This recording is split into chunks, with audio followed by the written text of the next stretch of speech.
You should been told to try harder, work more, push through.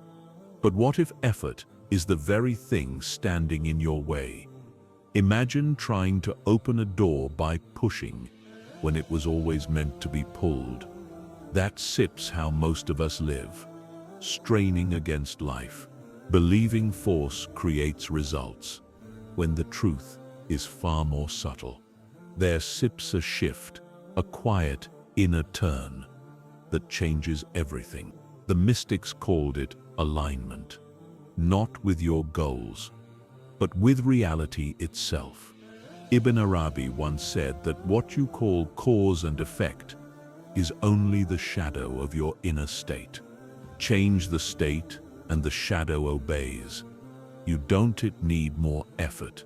You need this shift. Stop seeking, start seeing. We spend most of our lives chasing what we already have. We search for peace, meaning, or success, as if they were lost objects somewhere outside of us, waiting to be discovered if we just try hard enough. We read more books, set more goals, build bigger plans, and still something inside remains restless. It's as if no matter how far we run, the horizon keeps moving with us. Ibn Arabi would say, it's because we are running in a dream, trying to reach the very place we're standing. Effort, when born from a sense of separation, becomes struggle. You think there's you on one side and the thing you want on the other. Between the two, you build bridges of effort, strategies, affirmations, deadlines, rituals, all in the hope that one day they'll meet. But the mystic sees the absurdity of this. How can the waves search for the ocean? How can light search for illumination? The seeker and the sought are not two.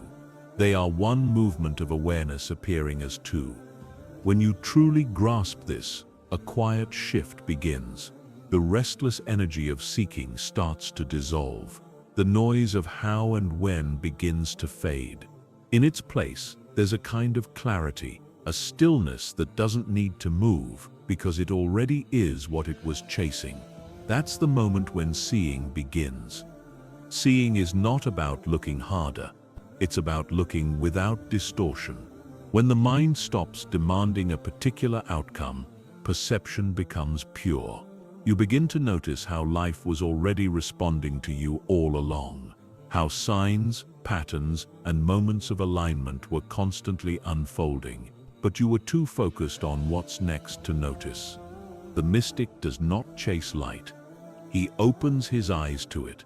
That line captures an entire philosophy. It means that illumination is not the result of pursuit. It's the result of presence. When you stop running after enlightenment, peace, or clarity, you begin to notice that these qualities were never hidden. They were simply covered by your running. This isn't about becoming passive or giving up ambition. It's about shifting the source of action. When you act from lack, even great effort brings anxiety. But when you act from fullness, when you know you are not separate from what you seek, every action feels effortless. The same work, the same life, the same journey. But now it flows instead of forcing. Ibn Arabi taught that reality is a mirror reflecting the state of your awareness. When you seek from separation, life mirrors separation back. You experience delay, resistance, and confusion. But when you recognize that the source and the destination are one, the mirror changes. The world seems to move in harmony with you, not against you. Things that once required immense effort begin to fall into place naturally, as if they were waiting for you to simply see. This is the secret behind Stop Seeking, Start Seeing. It's not a slogan about doing nothing. It's an invitation to return to clarity, to see that what you are looking for is already woven into the fabric of your being. The reason seeking exhausts you is because it's based on a misunderstanding that the treasure is far away. Seeing corrects that misunderstanding. It's like realizing the thing you've been searching for in the dark was already in your hand. Once this shift happens, effort transforms. You still move, act, create, and strive. But the energy behind it is different. It's no longer desperation, it's participation. You're no longer trying to reach something, you're expressing it. The painter doesn't seek beauty, she reveals it. The lover doesn't chase love, he becomes it. The mystic doesn't chase truth, he lives in alignment with it. And from that place, outcomes take care of themselves. Life begins to flow like a river, finding its own path. You no longer demand certainty, because you are resting in what is constant, awareness itself. The irony is that when you stop seeking, the things you once sought begin to arrive on their own, not because they were missing, but because you finally stopped standing in their way. Seeing opens the door that effort kept closed. So stop running toward the horizon, stand still and look. The thing you were chasing was never out there, it was waiting quietly for you to notice. 2. The shift from doing to being. We are taught from an early age that progress is made through doing, work hard. They say, stay busy, stay productive.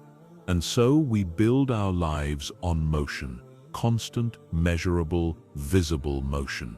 We believe that the more we do, the more we'll become. But somewhere along the way, something feels off. The faster we move, the further peace seems to drift. Our actions multiply, but meaning fades. It's because we've mistaken movement for transformation and effort for awakening. Ibn Arabi would remind us that doing is only powerful when it arises from being.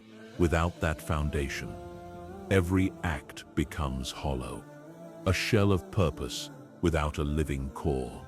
He taught that the world of form is a reflection of the inner world, not its source.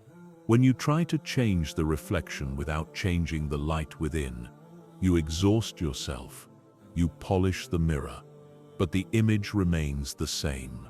This is the shift, the moment when you realize that your actions don't define your essence defines your actions. Being precedes doing. Being is the root. Doing is the fruit. When you try to produce fruit without nurturing the root, nothing sustains. But when your roots are grounded in awareness, every action becomes alive with meaning, even the smallest gesture. The difference between doing and being is subtle, but life-changing. Doing says, I must act so I can become. Being says, I act because I already am. Doing comes from a sense of lack, an urge to complete or prove oneself. Being comes from fullness, an overflow of what's already whole. When you move from being, you are not chasing outcomes. You are expressing truth. This is why so many people work tirelessly yet remain unsatisfied. Their actions are fueled by a hidden belief that something is missing. They strive to reach a state they think lies beyond the next project, the next success, or the next milestone. But you can't arrive at wholeness through fragmentation. You can't run to what you already are. The mystic doesn't renounce action. He refines its origin. He works, but his work is a form of worship. He speaks, but his words arise from silence. He acts, but his movement is guided by stillness. That is the difference between the one who does and the one who is. Ibn Arabi wrote that the outer is only the echo of the inner. This means that every outer result is just a reflection of an inner state. If your inner world is restless, your actions will mirror that restlessness. Even your achievements will carry its vibration. But if your inner world is clear, peaceful, and aligned, your outer actions will naturally carry harmony. The same task, approached from different states of being, produces completely different realities. Think of it this way. A musician playing notes without feeling creates sound, but no music. A painter copying an image without presence creates a picture, but no soul. A person living without awareness may achieve much, yet feel empty. It is not the act that gives life meaning. It is the consciousness behind the act. So the real shift is not about doing more or less, but doing from a different place within yourself. Before acting, ask who is doing this. Is it fear trying to secure itself? Is it ego trying to prove something? Or is it the deeper self expressing what already is? When you act from being, even a small gesture carries immense power. Being does not mean inaction. It means rooted action. You still move, but your movement arises from stillness. You still plan, but your plans are guided by clarity, not desperation. You still work, but your work is not an escape from yourself. It's an expression of yourself. When you live this way, life becomes less like a climb and more like a dance. The need to control softens. You begin to trust that alignment does more than force ever could. What used to feel like struggle now feels like flow because you are no longer trying to move life. You are moving with it. Doing is loud. Being is silent. Doing tries to shape the world. Being allows the world to reflect what is true. And strangely, it is this quiet, effortless state that moves mountains. So pause before the next effort. Breathe. Remember who you are before you act. From that awareness, let your doing unfold naturally. You'll find that when being leads, doing becomes divine, and life stops feeling like a task and starts feeling like truth. 3. Every effect begins in awareness. Before any word is spoken, before any step is taken, before any event unfolds, there is awareness. A subtle spark, quiet and invisible, gives rise to everything you later call cause or effect. What you see happening outside of you is only the echo of what has already taken place within. Ibn Arabi taught that creation is renewed at every moment, not by physical motion, but by consciousness itself. Each instant is an act of awareness giving form to possibility. Most people live only in the aftershocks, reacting to what has already been set in motion. They treat life like a storm that arrives without warning, trying to manage the waves instead of understanding the wind. But the mystic learns to look deeper. He sees that everything visible begins as something invisible, a thought, a feeling, a state of being. When awareness changes, the outer world rearranges itself to match it, as faithfully as a shadow follows the body. This is why inner work is the highest form of action. If you want to change what you experience, you must first change how you see, not through forced positivity or imagination, but through the quiet clarity of self-observation. Awareness is not about controlling what happens. It's about realizing where it begins. You cannot plant anger and harvest peace. You cannot carry confusion and expect clarity to grow. The soil of the heart produces whatever is sown within it. When you become aware of what lives in you, the thoughts that linger, the emotions you feed, the beliefs you protect, you begin to see how these invisible forces construct your outer life. The relationships that repeat, the opportunities that vanish, the patterns that never seem to change, they are not random. They are mirrors of awareness, precise reflections of your inner vibration. Life doesn't punish or reward, it simply reflects. Ibn Arabi described this world as the theater of divine imagination. Everything you see is a projection of the unseen, a living canvas painted by awareness itself. Your mind, heart, and spirit are not passive observers of reality. They are participants in its creation. This is not about manifestation in the modern sense of desire-based thinking. It is far deeper. It is the realization that your awareness is the field through which the real expresses itself. When you purify that field, the expression becomes clear, harmonious, and aligned. Think about how effortlessly awareness works. You do not have to command the sun to rise in your perception. You only need to open your eyes. In the same way, you don't have to struggle to make life respond differently. You only need to awaken to the awareness shaping it. The mystic's work is not to fix the world, but to refine his seeing until the world no longer appears broken. The ordinary person reacts to effects. The mystic returns to causes, but he doesn't stop there. He goes deeper still and realizes that even cause and effect are one continuous movement of awareness. In truth, there is no gap between them. The thought of love and the experience of love are one reality unfolding at different layers of perception. When you see this, responsibility becomes sacred. Every moment of awareness becomes an act of creation. Awareness is not something you use. It is what you are. Everything else, your body, your identity, your achievements, are expressions of it, temporary waves on its surface. The more conscious you become of this truth, the less you chase outcomes. You begin to move from a place of quiet power.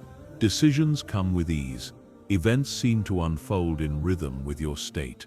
You stop living by reaction and start living by resonance. To live with awareness is to remember that every moment is both cause and effect. You are constantly planting seeds through your thoughts, emotions, and attention. What you give awareness to, you give life to. When your attention is scattered, so is your reality. But when your awareness is centered, calm, clear, aligned, the world around you begins to mirror that serenity. This is why Ibn Arabi and many other mystics spoke not of creating your reality, but of revealing it. Reality is already whole, already radiant. Awareness simply decides what part of it you experience.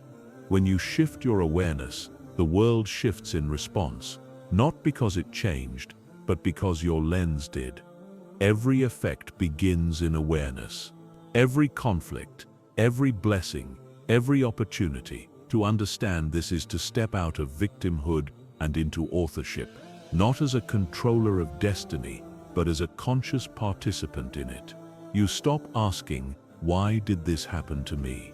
and begin asking, "What in me is being shown through this?" When you live this way, even challenges become messages. Life stops being an accident and becomes a dialogue, a conversation between the visible and the invisible. And when you listen closely, you realize that awareness was never silent. It was always whispering, "Look here, this is where everything begins." 4. The mirror principle. Everything you experience in life is a reflection, a mirror held up by existence to show you what lives within. Every person you meet, every challenge you face, every emotion that stirs in you is not an accident or an isolated event. It is a reflection of your current state of being. Ibn Arabi often described the world as a mirror of the divine, endlessly reflecting the inner landscape of the soul. What you call reality is not happening to you, it is happening through you. We tend to believe that circumstances create our feelings, that people cause our reactions, that events determine our peace, but the mystic sees differently. The mystic knows that what we perceive outside is shaped by what we carry inside. The angry person finds reasons to be angry everywhere. The fearful one sees threats in every corner. The grateful heart encounters beauty, even in difficulty. The mirror does not choose what to reflect. It simply reveals. When you begin to understand this, life transforms from a battlefield into a classroom. Instead of judging what you see, you start reading it.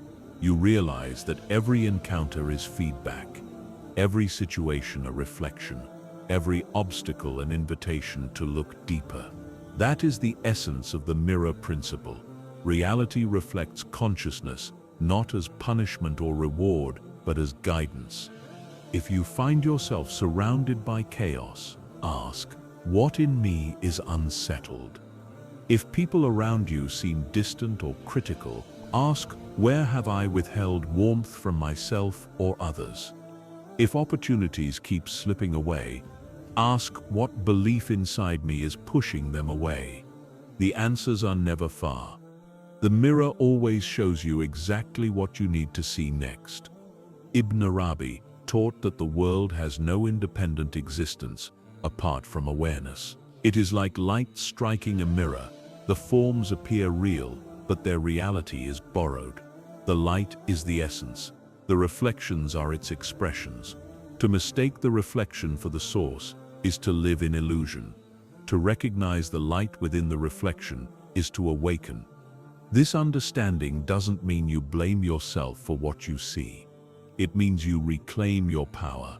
It means realizing that you are not trapped in a fixed reality. You are participating in an ongoing reflection. The moment you shift inwardly, the mirror shifts outwardly. The reflection follows the seer, not the other way around. This is why judgment loses meaning for the awakened one. When you judge another, you are only judging a reflection of your own perception. What you condemn or admire in others is something vibrating within you.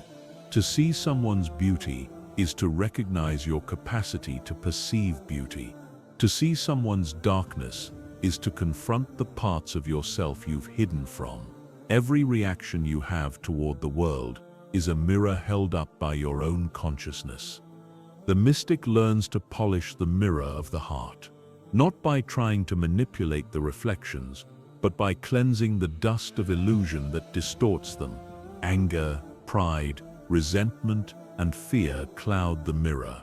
Gratitude, humility, and love polish it until it becomes clear enough to reflect truth. When the mirror is clean, you see everything as it really is, not separate from you, not against you, but part of the same light expressing itself in infinite forms.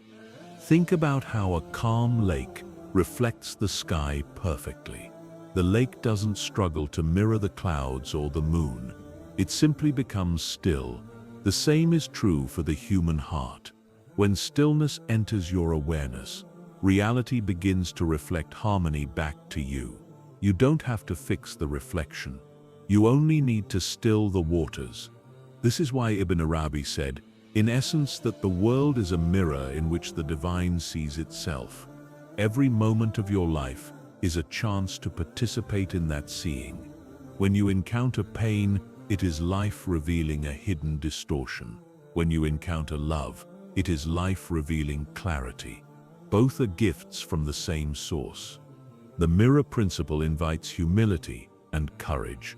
Humility, because you realize that what you see is shaped by your own perception. Courage, because it asks you to face what is reflected without turning away. Most people try to change the world without ever looking at the lens through which they see it. The mystic changes the lens first, and the world follows. When you understand this principle, you stop resisting what appears in your life. You begin to ask gentler questions. What is this showing me? What is it trying to teach me about myself? The answers don't come from the surface. They rise from stillness. And slowly, you begin to notice something extraordinary. As your awareness deepens, the mirror becomes radiant. The same people, the same world, the same events, but now everything glows with meaning. The harsh reflections soften. The painful ones turn into wisdom. The mirror stops showing you what's wrong and starts showing you what's real. At that point, you no longer fear what appears because you know the truth. The mirror never lies. It only shows you the face you sit ready to see. For 5. The law of inner causation. Everything in existence follows a law, not the rigid laws of human systems, but the living law of harmony that connects the invisible with the visible. Ibn Arabi called this harmony the balance of the unseen and the seen. It is the understanding that every outer event has an inner cause, and every inner movement inevitably expresses itself outwardly. What we call reality is not random, it is precise, a perfect reflection of the inner states that generate it. Think of your thoughts, emotions and beliefs as seeds. Each one carries within it the pattern of its outcome. When planted in the soil of awareness, they grow into experiences: anger, fear, gratitude, compassion. Each produces fruit of its own kind. The law of inner causation simply says, nothing external happens that does not first exist internally. Yet most people live only on the surface. They chase effects, trying to fix results without understanding their roots. When pain arises, they blame the world. When delay comes, they curse timing. When opportunities disappear, they think fate is unkind. But the mystic turns inward. He asks, what in me has produced this reflection? What vibration have I been carrying that reality now mirrors back? This law is not about guilt or self-blame. It's about awakening to authorship, realizing that consciousness is the first cause of all experience. Your beliefs about life determine how life reveals itself to you. Your feelings about others shape how others respond. Your assumptions about what's possible set the boundaries for what you allow yourself to see. Reality is not punishing or rewarding you. It is obeying the instructions of your awareness. Ibn Arabi taught that divine order flows continuously through all things. He saw the universe as a living conversation between creator and creation, where every event is a word spoken in response to your state of being. If you hold bitterness, life echoes that tone. If you hold peace, the world becomes calm around you. Every coincidence is a precise correspondence. Every repetition in your life is a message that hasn't yet been understood. Consider how often people say, "Why does this always happen to me?" The mystic hears a deeper question hidden beneath it. What lesson have I not yet embodied? Life repeats experiences not to punish you, but to reveal what still needs integration. The outer pattern will keep returning until the inner pattern transforms. Once awareness shifts, the cycle dissolves.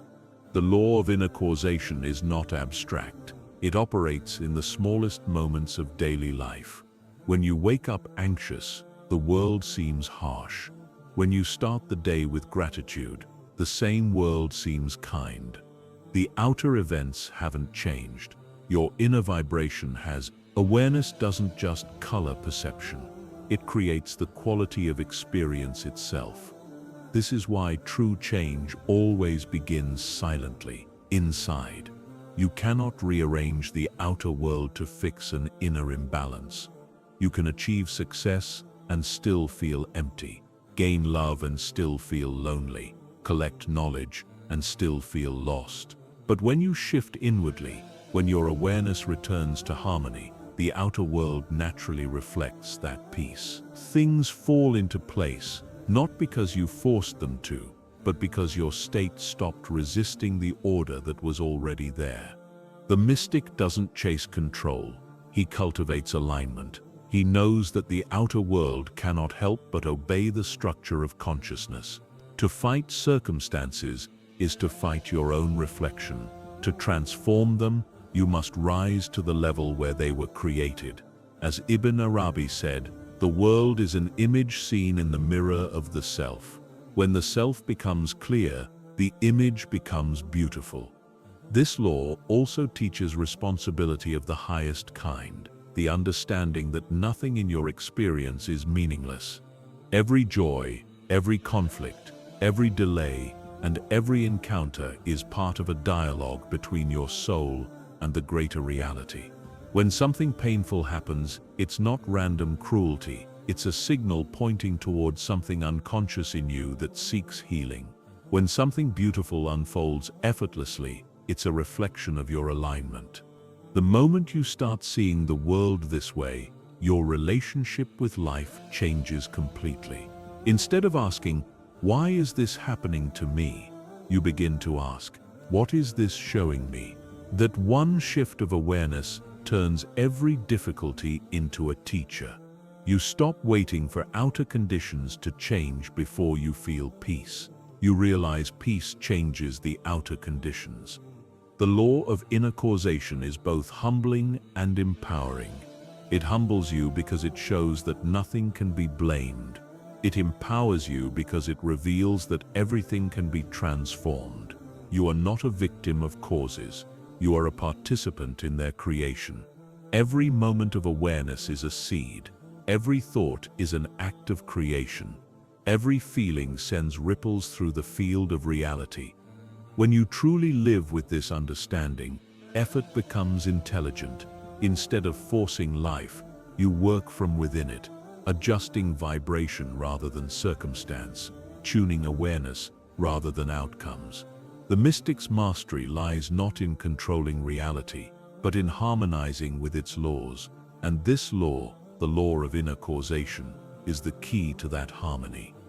Because once you understand that the unseen shapes the seen, you stop fighting shadows and start tending the light that casts them. 6.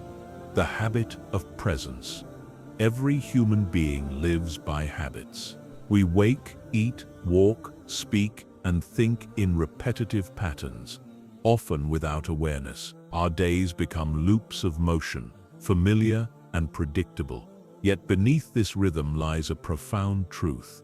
Habit is not the enemy of awareness. Unconsciousness is. Ibn Arabi taught that repetition, when infused with presence, becomes remembrance. And remembrance is the gateway to awakening. Most people see habits as mechanical. They assume repetition dulls the soul, that routine is the opposite of spirituality. But the mystic sees something else. He knows that every act, no matter how small, can become an opening to the infinite if it's done consciously. Eating can be prayer, walking can be meditation, speaking can be truth made audible. The difference is not in the action, but in the attention you bring to it. Presence is the art of being fully where you are. It is awareness rooted in the now, not lost in the memory of the past, not leaning toward the future. The present moment is not just time, it's the meeting point between the seen and the unseen. It's the only place where life truly happens. When you cultivate the habit of being fully present, your entire experience of existence transforms.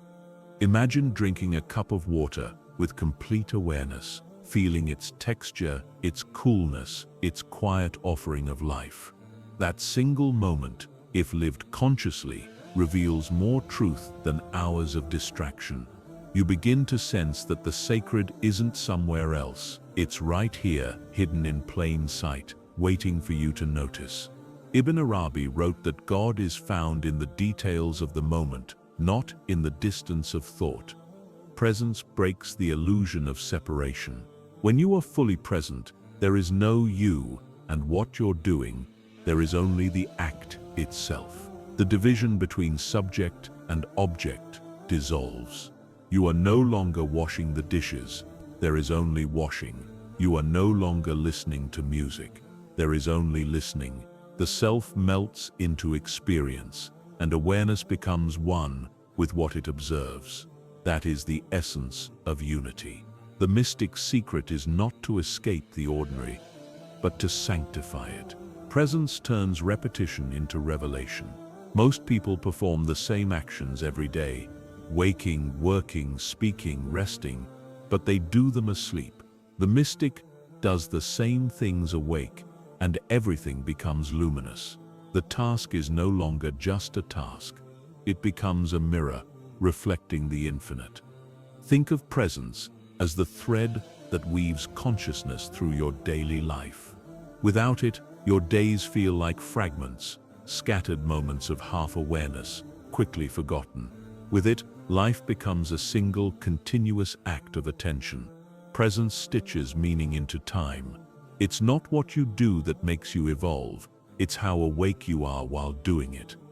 Ibn Arabi spoke often about remembrance, the practice of returning again and again to awareness of the real.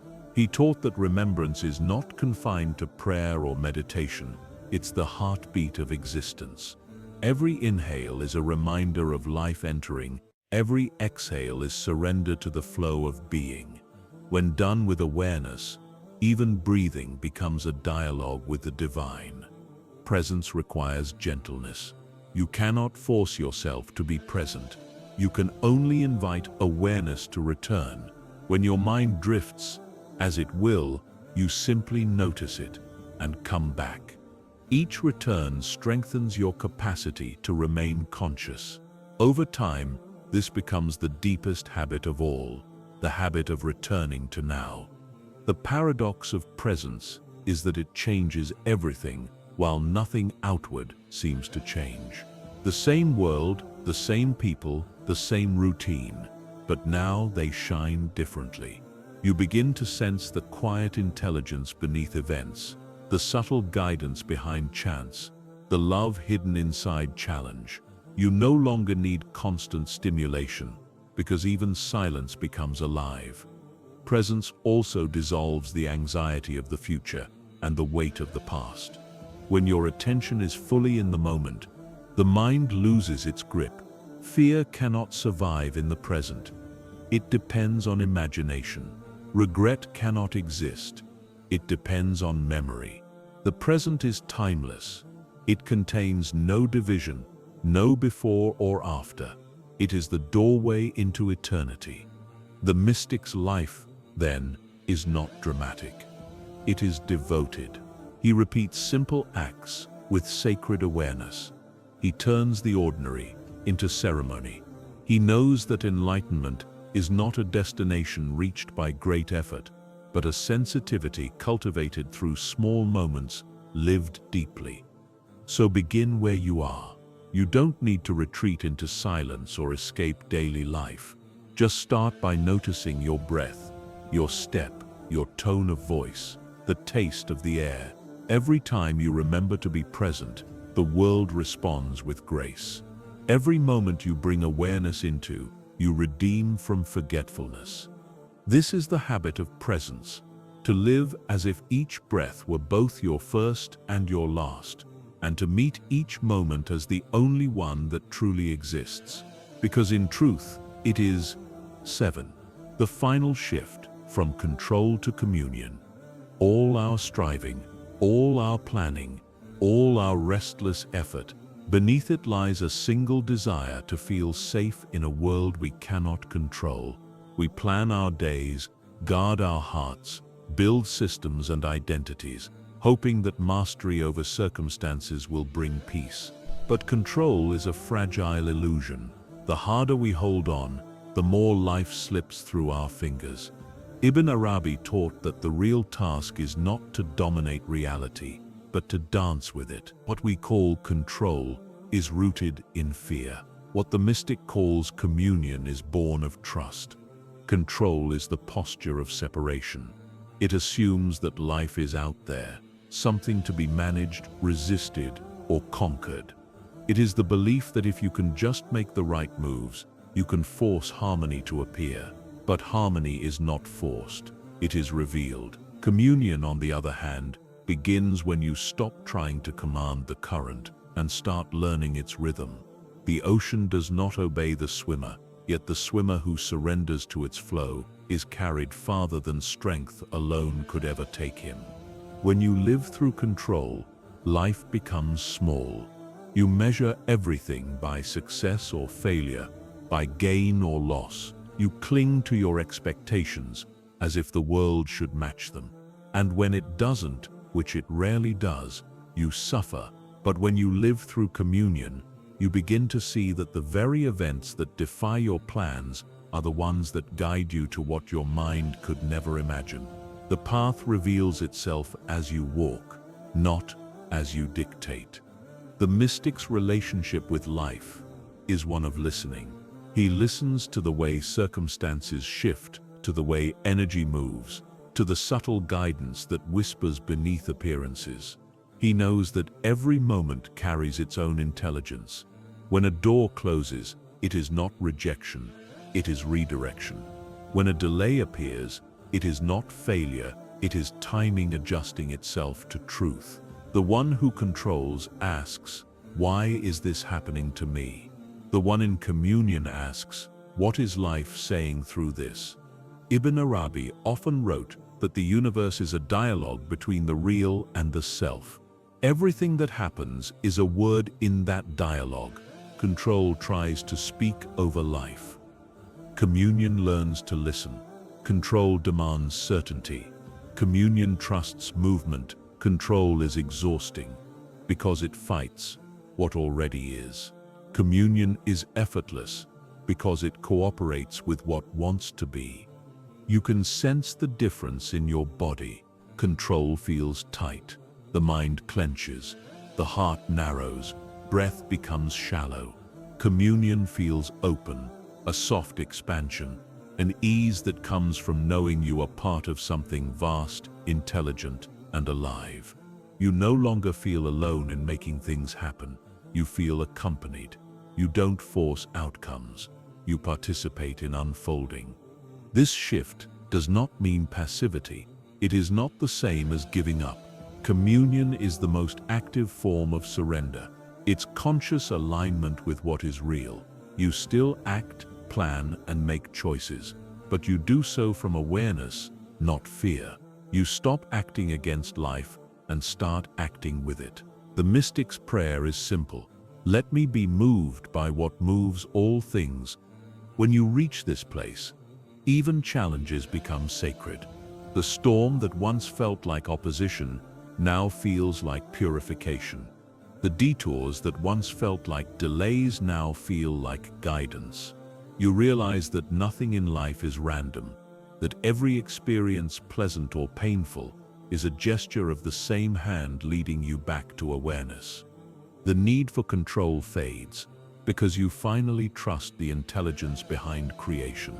You understand that what comes is meant to come, and what leaves was never meant to stay. Life's perfection isn't always comfortable, but it is always precise. In communion, you stop trying to fix the flow.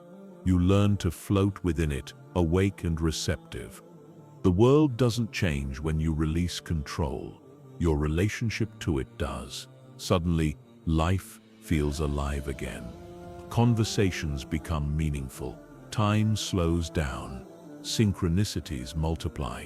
You feel guided, not by chance, but by presence. You realize that you never needed to manage life.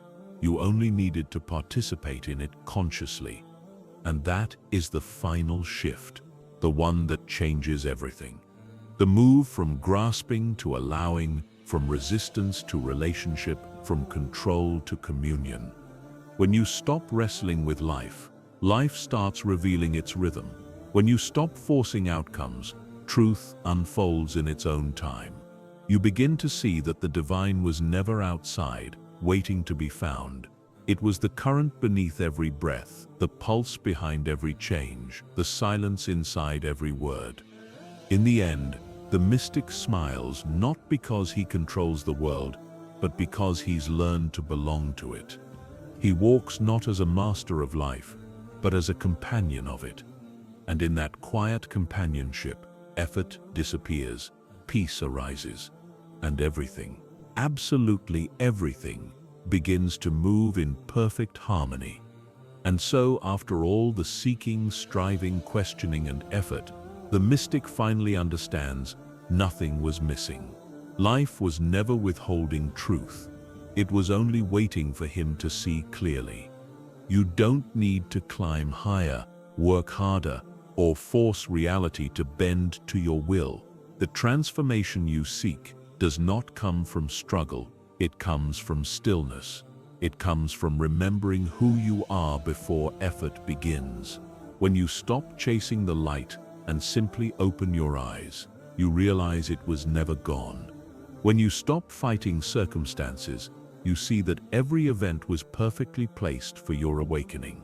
Life was never against you. It was always for you, sculpting, refining, and reflecting exactly what needed to be seen. Ibn Arabi once said that the real is the mirror in which you see yourself. The entire universe is that mirror. Every joy, every conflict, every repetition, every delay, each one a reflection asking, "Can you see me yet? Can you recognize what you truly are?" The final understanding is simple, yet it changes everything. You were never a separate being trying to reach the divine. You have always been the divine, exploring what it means to be human. When you rest in that awareness, life softens, effort becomes grace. Challenges turn into teachers, and every breath feels like both a homecoming and a beginning. So pause. Feel this moment, not as something to master, but as something sacred. This breath, this silence, this awareness right here, it's not preparation for life. It is life. The mystic's path doesn't end in enlightenment. It ends in intimacy with existence itself. And from that intimacy arises the quiet, knowing that every cause, every effect, every pattern, and every sign was only ever leading you back to now. Because this is where the real lives, not in effort, not in striving, but in the gentle presence that whispers, you were never apart, you were always home.